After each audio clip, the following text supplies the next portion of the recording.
Muy buenas, soy Pedro Sánchez y hoy en este vídeo voy a explicarte cuáles son las variables más importantes que afectan a tu capacidad de aprendizaje o a la capacidad de aprendizaje de tus hijos. Y lo más importante, cómo podemos potenciar y desarrollar cada una de ellas. Bien si es para nosotros, y también te voy a dar pautas para que puedas ayudar a tus hijos a la hora de desarrollar estas capacidades. Muy bien. Antes de comenzar a desarrollar estas capacidades y darte estas pautas para que puedas facilitar este aprendizaje, tengo que comentarte que realmente, aunque en España en los últimos años el nivel de fracaso escolar ha aumentado, no estamos muy por arriba en cuanto a resultados académicos, realmente no es porque no tengamos capacidad, todo lo contrario.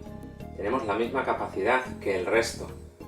Sin embargo, no utilizamos las herramientas que ya existen y que llevan existiendo mucho tiempo, que están a nuestro alcance, para poder realmente desarrollar un aprendizaje bueno, un aprendizaje productivo y eficaz.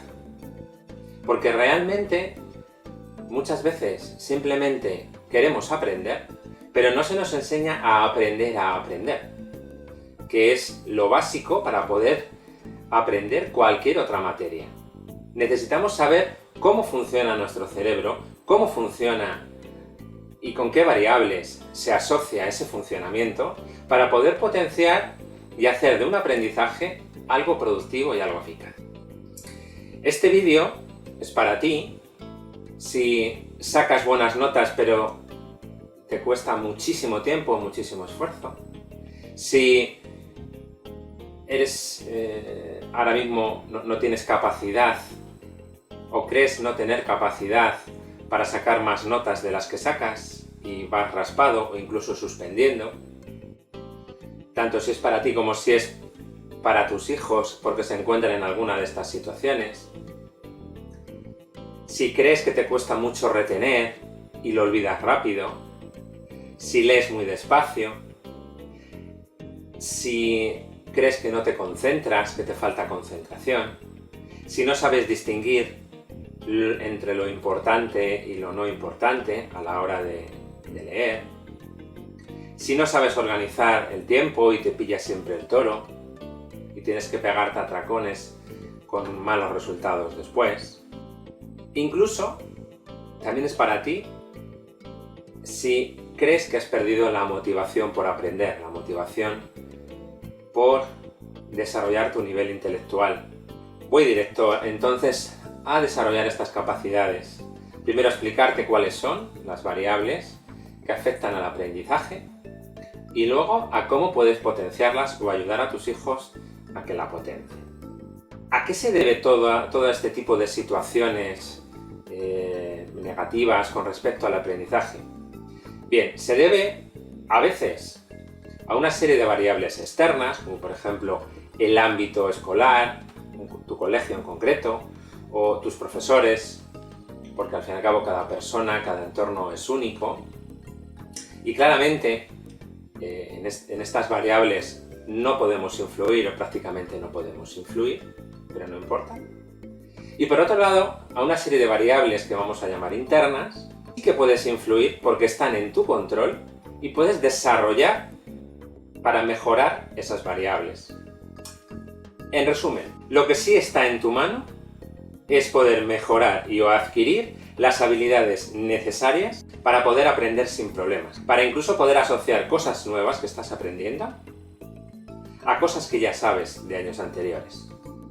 Y para ello, solo necesitas desarrollar las siguientes capacidades. Tu comprensión lectora, que abarca incluso también la comprensión de los ejercicios matemáticos, porque muchas veces que lees un ejercicio y no sabes lo que te están pidiendo, no eres capaz de visualizarlo. Por otro lado, tu capacidad de atención y de concentración. Por otro lado, el tener un método eficaz que te permita aprender de una manera ágil y útil. Y también otra de las variables que afectan mucho a tu capacidad de aprendizaje es tu propia motivación a la hora de ponerte a estudiar, a aprender. Voy a ir desarrollando un poquito cada una de estas 4 capacidades, de estas 4 variables, para que veas un poco, para que entiendas por qué son importantes y por qué afectan al método de aprendizaje, al resultado del aprendizaje. Voy a empezar por la comprensión lectora.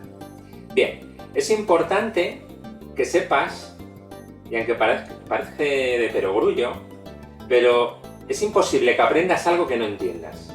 Por mucho que lo intentes memorizar, si no lo entiendes, tu cerebro lo olvida.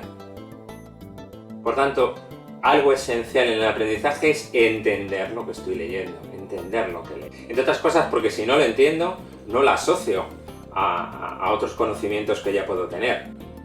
Y posiblemente estés bastante acostumbrado a pegarte un atracón días antes de un examen, a intentar memorizarlo todo como un papagayo, y si tienes suerte y no te pones muy nervioso a la hora del examen, pues incluso a lo mejor hasta pruebas.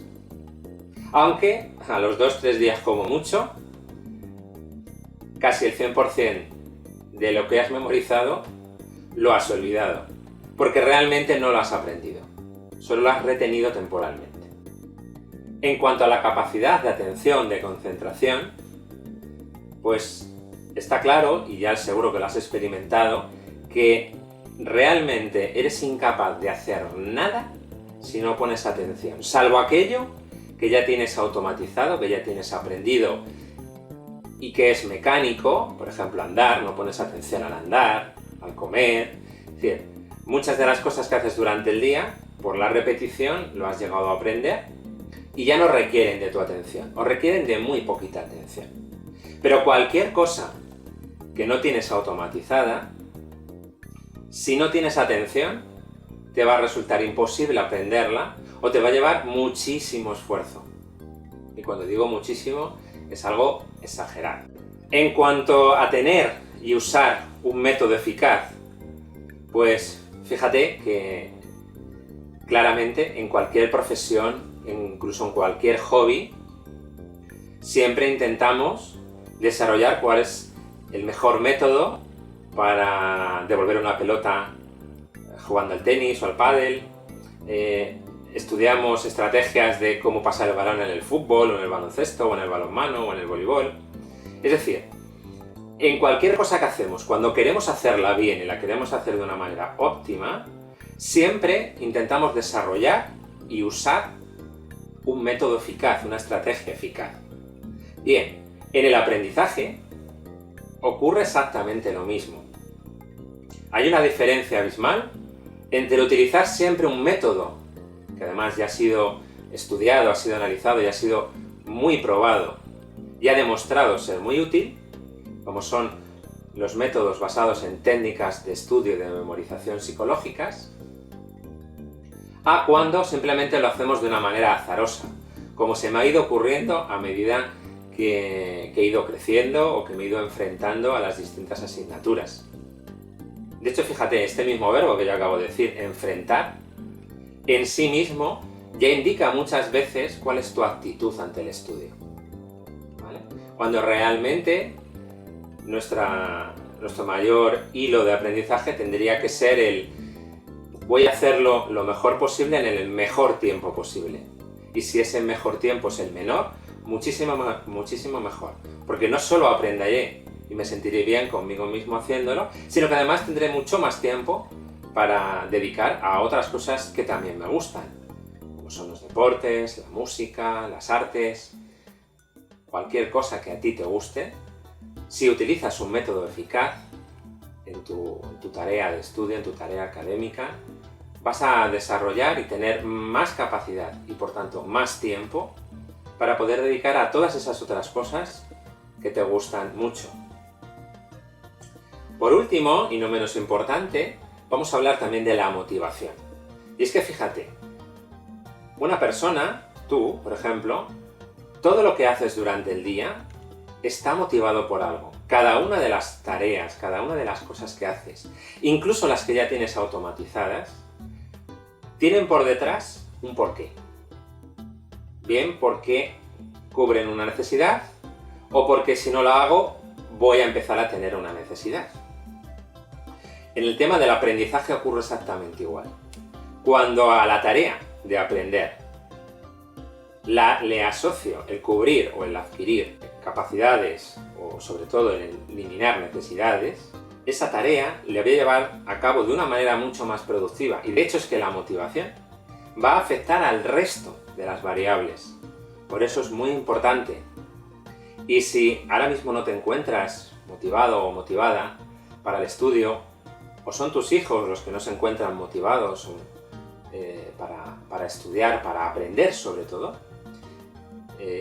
fíjate que habría que dedicar un tiempo, el tiempo que fuera necesario, para conseguir desarrollar en ellos esa motivación que les haga coger todo lo que tiene que ver con lo académico de otra manera.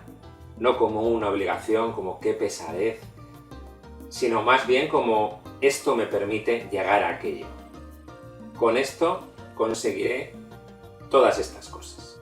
Bien, antes de pasar a darte una serie de pautas para que puedas desarrollar o ayudar a desarrollar a otros cada una de estas capacidades y poder así mejorar tu aprendizaje, tu método de aprender a aprender, tengo que comentarte que también en los últimos años ha aumentado el nivel de niños y niñas, de personas que son diagnosticadas con trastorno por déficit de atención, con o sin hiperactividad. Y aunque realmente en muchas ocasiones el trastorno no tiene una base neuronal, no tiene un problema neuronal, lo que sí es cierto es que en muchos casos de todos estos hay un problema, hay un trastorno de conducta de no atención. Es decir, de que no hemos desarrollado la capacidad de estar atentos en lo que estamos haciendo, aunque realmente sí tenemos la estructura, sí tenemos la base para poderlo hacer. Y esto, claro, nos lleva a que cuando nos enfrentamos a tareas en las que necesitamos utilizar la atención, nuestro resultado es muy malo y necesitamos emplear muchísimo tiempo para obtener pocos resultados.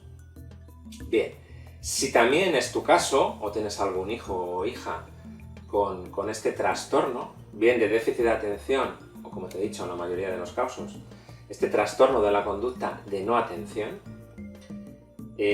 has de saber que estas capacidades son las que realmente se trabajan con esos chicos, con esas chicas, para conseguir que realmente desarrollen esa capacidad y puedan enfrentarse a cualquier tarea de aprendizaje con total normalidad.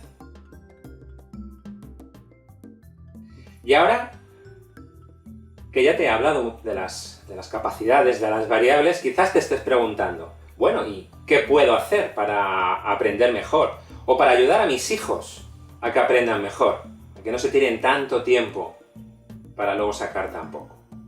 Bien, pues en los siguientes minutos, estate atento, estate atenta, porque voy a darte una serie de pautas, una serie de estrategias, que te van a ayudar a permitir desarrollar cada una de estas capacidades. Y voy a empezar por la comprensión lectora. Una de las cosas que puedes hacer y que lleva muy poquito tiempo y muy poquito esfuerzo, es que te pusieras un ratito cada día con tus hijos, por ejemplo, para interesarte en cómo leen. Y sobre todo en preguntarles, no a modo de examen, claro está, pero que te digan con sus palabras qué es lo que han leído. Que te hagan una especie de resumen, como si se lo estuvieran contando a otra persona. Puedes también facilitar recursos de lectura en casa, para que así sea más fácil que en vez de coger solo la tablet, el móvil o la consola o el juguete que sea, también puedan coger esa revista o ese libro o ese cuento y puedan de esa manera desarrollar su capacidad lectora y su capacidad lectora comprensiva. También es muy importante, sobre todo si quieres ayudar a tus hijos, a que ellos vean en ti un ejemplo a seguir. Es decir, si a ti te ven a menudo coger un libro y ponerte a leer, posiblemente eso les haga a ellos imitar esa conducta, ya que los niños, muchos de sus aprendizajes son por imitación, son bastante inconscientes. Y muchas veces, cuando somos niños, queremos ser como papá, como mamá.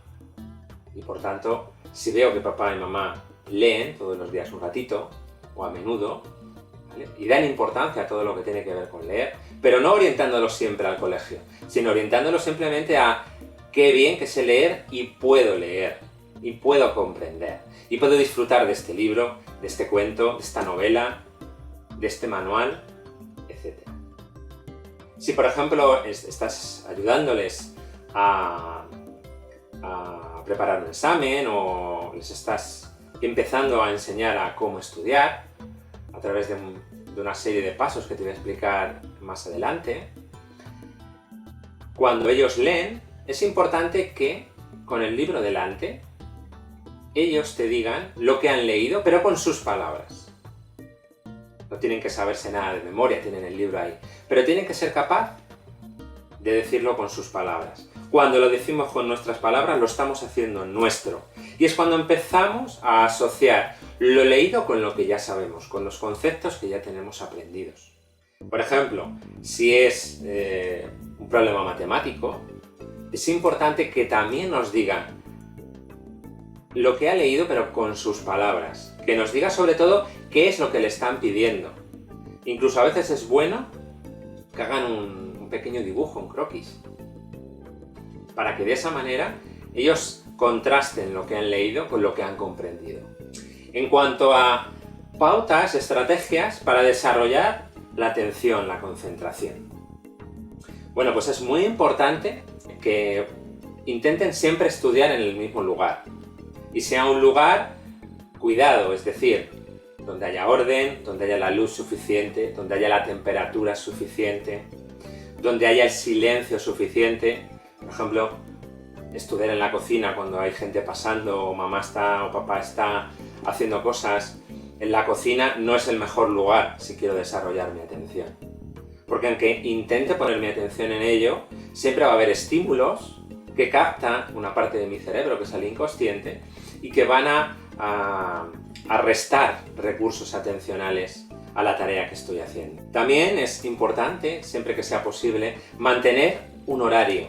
Es decir, siempre estudiar, siempre hacer tareas relativas al aprendizaje en el mismo horario. Porque de esa manera nuestro cuerpo, nuestra mente, se predispone y cuando llega esa hora es como si se activara y se totalmente preparara para tener atención, motivación, etcétera, etcétera, etcétera. También, por ejemplo, una buena estrategia es calentar un poquito el cerebro en cuanto a la atención y concentración.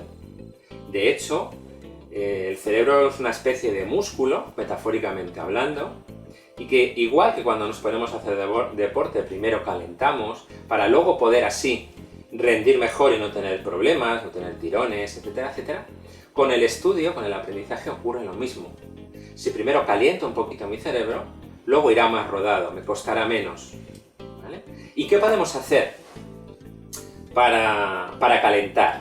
Bien, pues por ejemplo podemos coger un pasatiempo en el que se requiere atención, por ejemplo una sopa de letras, un sudoku, es decir, un laberinto, hacer un dibujo por puntos, es decir, cualquier cosa en la que no intervenga el conocimiento, es decir, no autodefinidos no, por ejemplo, y 4 o 5 minutos haciendo un pasatiempo de este tipo, calientan el cerebro y nos permiten empezar nuestra tarea de estudio del día de una manera más eficaz.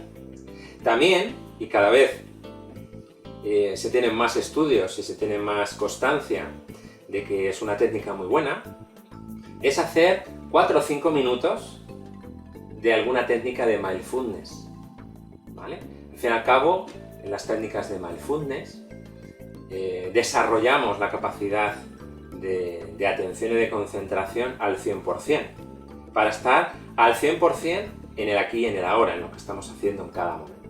Al final del vídeo te indicaré una URL, una dirección de internet, para que puedas descargarte un audio gratuito y puedas empezar ya a entrenar en Mindfulness, también para que enseñes a tus hijos estos ejercicios que son muy básicos y muy sencillos y que le van a permitir desarrollar su atención y su concentración al máximo. Vamos a pasar ahora a las pautas, a las estrategias, a los pasos en concreto que te van a ayudar a tus hijos a tener un método eficaz. Lo primero y más importante, y lo que menos tiempo nos llevaría, si cada día aprendemos lo que nos han explicado hoy en el instituto, en el colegio, en la universidad, mi cerebro lo va a poder aprender de una manera mucho más tranquila y mucho más fácil. Si lo voy dejando hasta que una semana antes del examen o el día antes del examen me pongo con toda la materia que va a entrar y me la intento aprender, no la voy a aprender. Y entonces es cuando tiramos de la memorización y realmente no aprendemos, ¿vale? Por tanto, lo primero, hay que intentar aprender, es decir, estudiar lo que me han dado en el día. El tiempo que dedicamos a estudiar, pues debe ser acorde a nuestra edad. Así como los descansos. Es decir, si tenemos 6, 7, 8 años, podemos estar hora y media sin parar. Que nuestro cerebro se cansa y nuestro cuerpo también. Por tanto, tenemos que planificar bien y enseñar a planificar, si es el caso de nuestros hijos, ese tiempo de estudio.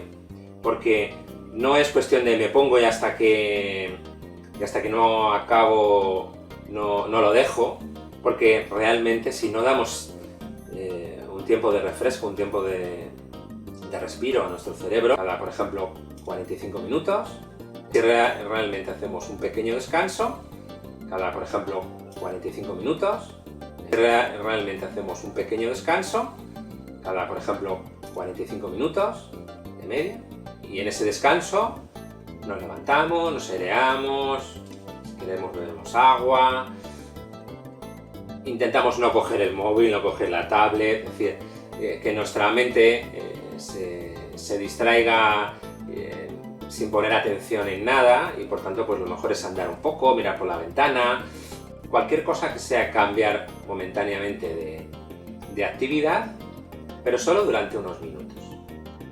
¿Bien?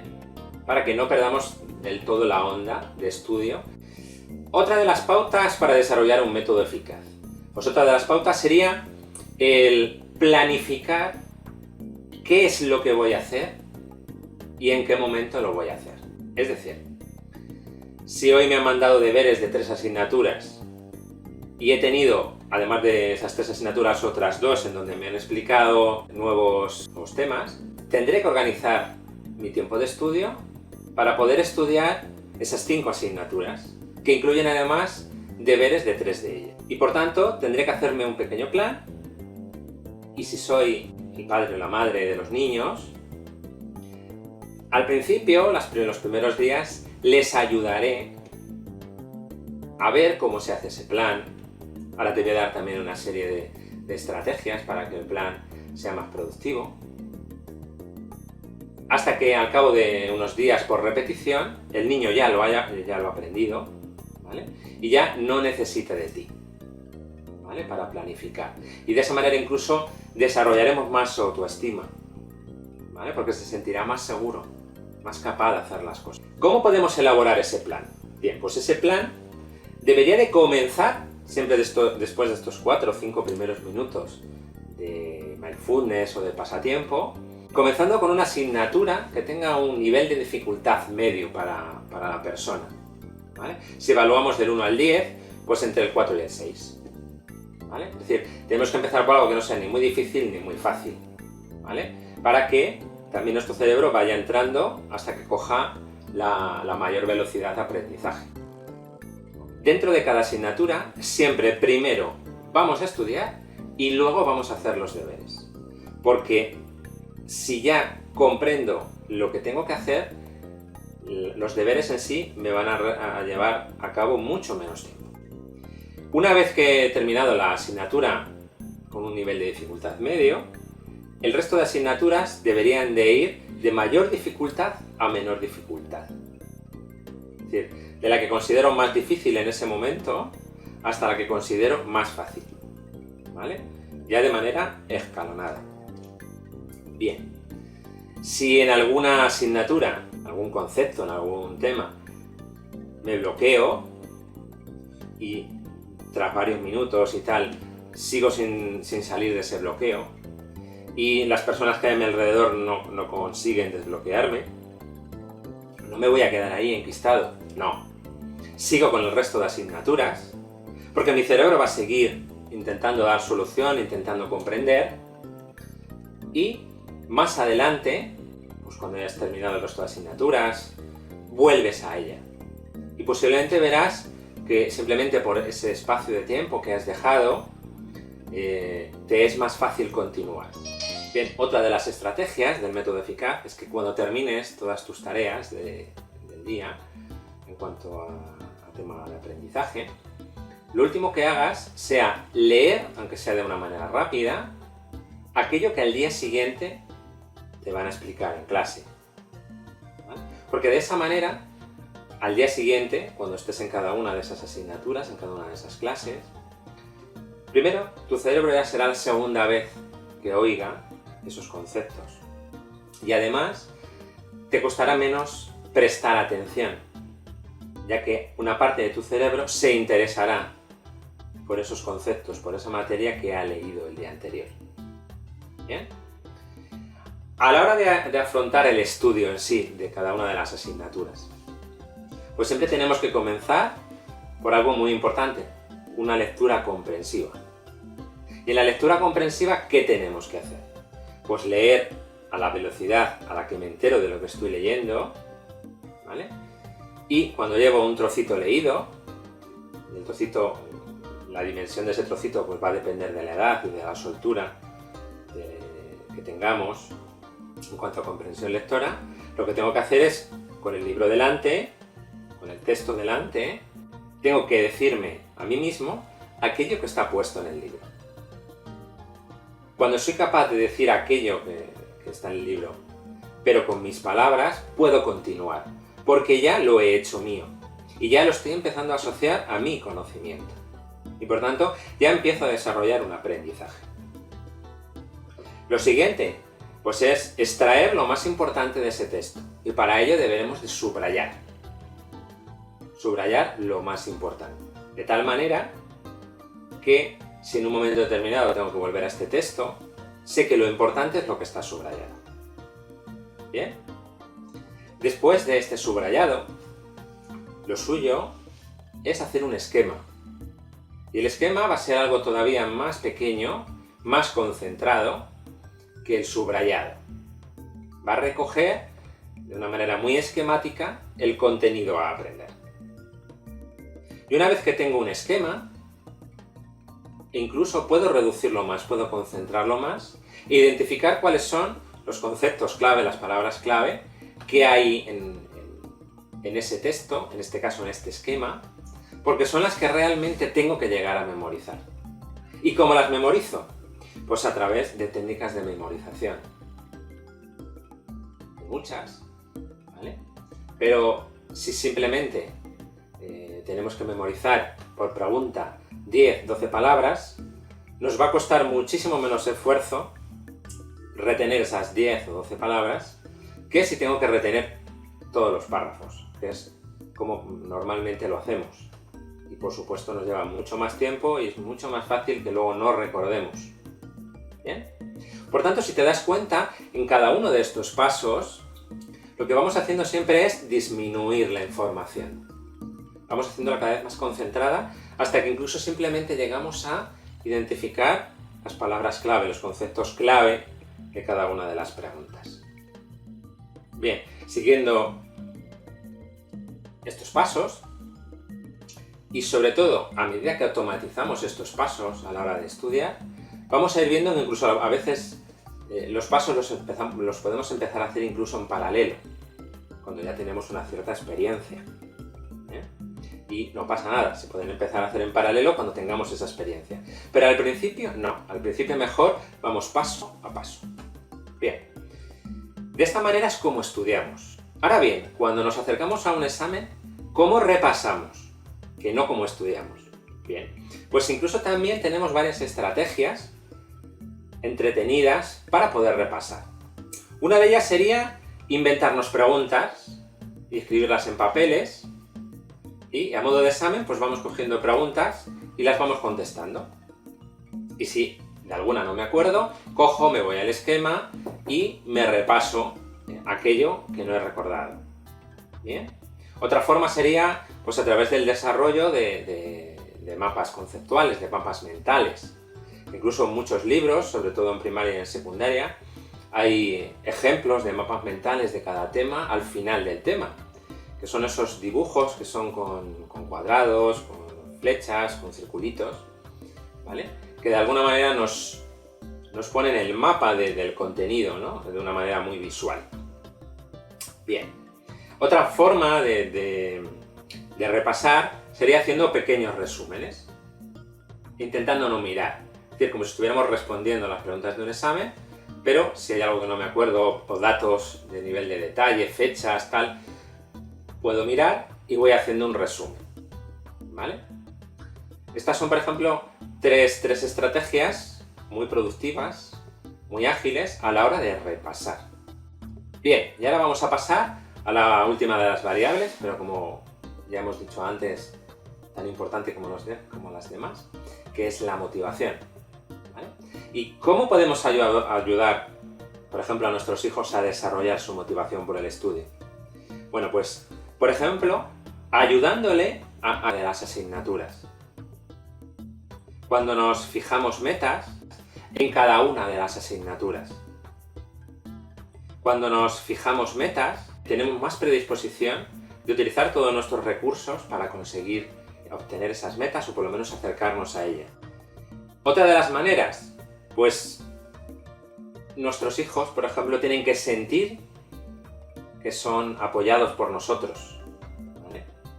Que no decimos, es que no vale para las matemáticas. No, realmente toda persona vale para todo, si desarrolla sus capacidades, ¿vale? Por tanto, nuestros hijos tienen que ver que les apoyamos 100%. También es importante, para desarrollar su motivación, el mostrar interés por nuestra parte en todo lo que tiene que ver con lo académico. Es decir, no solo en las notas, sino en cómo está el profesor o tal profesora, en qué asignatura te ha divertido más hoy, o qué asignatura te ha parecido más sorprendente, o incluso más aburrida, ¿vale? Es decir, tenemos que en nuestro día a día, igual que los adultos hablamos, por ejemplo, del trabajo, pues con ellos tenemos que hablar de lo académico, ¿vale? Pero no solo orientado a si tienes examen o a qué nota has sacado, que también, sino también al resto de cosas, porque pasan muchas horas en el colegio y es importante que vean que para nosotros ese tiempo es importante. También es importante que no le comparemos, ni con hermanos, ni con amigos, ni con yo cuando tenía tu edad. No comparar. De hecho, hay muchas personas cuando establecemos esta comparación, lo único que hacemos es ayudarles a que tiren la toalla, a que se sientan inferiores y ya no quieran esforzarse por conseguir aquello que pueden conseguir, ¿vale? Por tanto, dejamos de comparar. También es muy importante valorar el esfuerzo que realice. Es decir, si vemos que realmente ha empleado tiempo, ha puesto ganas y no ha sacado la nota esperada, pues hay que valorarle el esfuerzo, ¿vale? Y habrá que ayudarle también a ver por qué, si se ha esforzado, no lo ha conseguido. Es decir, habría que ayudarle a ver cuáles han sido sus errores, a enseñarle a evaluarse a sí mismo y a encontrar soluciones a eso que le ha hecho no obtener el resultado que iba buscando. Incluso a ciertas edades es bueno marcar ciertas recompensas, que no tienen por qué ser materiales, que pueden estar asociadas a esas metas concretas en cada asignatura. Por supuesto, una recompensa no puede estar asociada a algo que es su obligación, ¿no? Que es aprobar, que es aprender, ¿vale? Pero sí podemos motivar, por ejemplo, decir, siempre sacas un bien en lengua, pues venga, si sacas un notable, el próximo día que vayamos al cine escoges tú la película. O nos vamos a tirar una tarde jugando al Monopoly porque te encanta. Es decir, cualquier cosa que al niño, que a la niña le pueda motivar, le pueda gustar y que podemos asociar a esas metas, a esos resultados concretos. Pues hemos llegado al final del vídeo y ahora solo me queda pues decirte pues que espero haberte dado la información necesaria, las estrategias necesarias para que puedas mejorar tu método de aprendizaje o para que puedas desarrollar ese método de aprendizaje en tus hijos. Y bien, hay personas que pues de toda esta información realmente ven, lo entienden, pero se encuentran en una situación de decir me veo ahora mismo incapaz, o no tengo tiempo, o es que cuando llego a casa estoy tan cansado que me va a resultar complicado. Si ese es tu caso, ¿vale? Pues es importante que sepas que estas variables, estas capacidades se pueden desarrollar a través de talleres, a través de cursos que hay continuamente durante todo el año, ¿vale? Y si estás interesado en alguno de esos cursos o quieres ver cuáles hay para ver cuál te puede venir bien, cuál puede venir bien a tus hijos, pues entra en la página web que estás viendo ahora mismo ahí abajo de la pantalla y te vas a la opción de cursos y verás toda la serie de cursos que hay asociados con estas variables, con estas capacidades de aprendizaje. Hay cursos para desarrollar la atención, hay cursos para desarrollar la motivación, hay cursos para aprender técnicas de estudio y técnicas de memorización, donde trabajamos directamente con sus propias asignaturas en esos cursos. Incluso hay cursos de aprendizaje de mindfulness para niños, incluso y también para adultos, para poder desarrollar esta capacidad de atención, no solo en lo académico, sino en cualquier otra cosa. Bien, a lo mejor también en tu caso no tienes muy claro qué puedes necesitar. Bueno, pues no te preocupes. Escríbenos al correo que estás viendo aquí, o también al WhatsApp que estás viendo aquí, y cuéntanos cuáles son tus dudas, qué te hace dudar. Nosotros te asesoramos, te indicamos un poco, incluso podemos hacer algún pequeño test de forma gratuita para evaluar cuáles son en qué estado están las capacidades de aprendizaje tuyas o de tus hijos, si es el caso, para identificar qué curso te puede venir bien para desarrollar eso que te falta, ¿vale? Incluso puedes entrar también en la web y simplemente vete a la opción que está arriba a la derecha que pone contacta y escríbenos directamente desde ahí y nosotros te llamamos y nos ponemos en contacto contigo para resolver cualquier duda que puedas tener, ¿vale? Y bueno, lo importante, todos podemos desarrollar esa capacidad de aprender a aprender, ¿bien? Estas 4 variables, estas 4 capacidades, comprensión lectora, atención, concentración, método eficaz y motivación, son la base de cualquier aprendizaje, ¿vale? Y en la medida en la que desarrollamos cada una de esas capacidades, estamos mejorando nuestra capacidad de aprender a aprender. Bien. Bueno, muchas gracias por tu tiempo y espero que todo lo que te he contado en este vídeo te ayude a mejorar tu capacidad de aprendizaje o te permita ayudar a tus hijos a mejorar la capacidad de aprendizaje. Y recuerda, para poder desarrollar estas capacidades hay que practicar, ¿vale? Así que a practicar de una manera sana, de una manera planificada y a empezar a disfrutar aprendiendo a aprender. Hasta ahora.